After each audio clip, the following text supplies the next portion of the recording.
Dito, taga-Bohol mga pa. Oh, nga naman. Pero may lagi ko makadungog ang taga-Bohol daw sa isaon.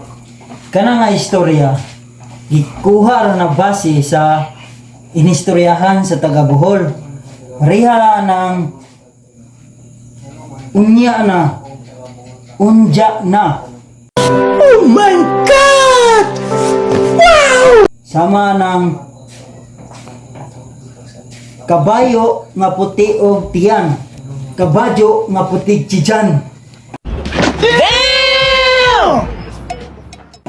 Riha ng iya-iya, sumo ng ija-ija. Sama ng wa diha, sa Bohol pa na, wa jamo. Oh my God! Wow! Mo nang dili gid silang ingon nga ang taga Bohol, ija-ijahon. Okay. Ay kanang mga naa sa bukid nga nagpuyo lang og bahay kubo, kung gusto nila ibalhin ang kanang ilang balay adto sa patag-patag, dayungan na nila, magtinabangay na sila. Oh my God! Wow!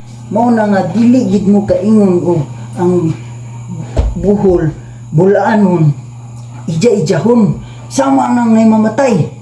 Oh, kanang nay mamatay, tanan barangay, tanang sityo. Ano ang sa inyo?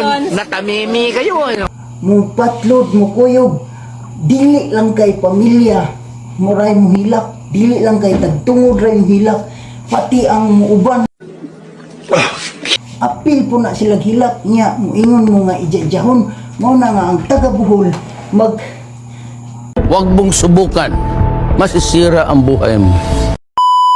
nabangay gina siya, dili gid mag ija-ija, kabuutan rana nga ingnon ija-ijahon. Unsa pa man Ngano man kung taga-Bohol ka, tawgon ka og sano.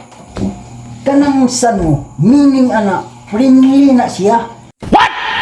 So maka balo gina sila taga Bohol, ingnon gina nila sano, kay ang meaning anang sano, amigo, abay, bye. Parang may naamoy ako hindi maganda. Dili pareha dinhi nga tawgon taw pari, bisag dili binata nako ang inyong anak, tawgog pari, tawgon tag-agaw bisag dili ta apelyido.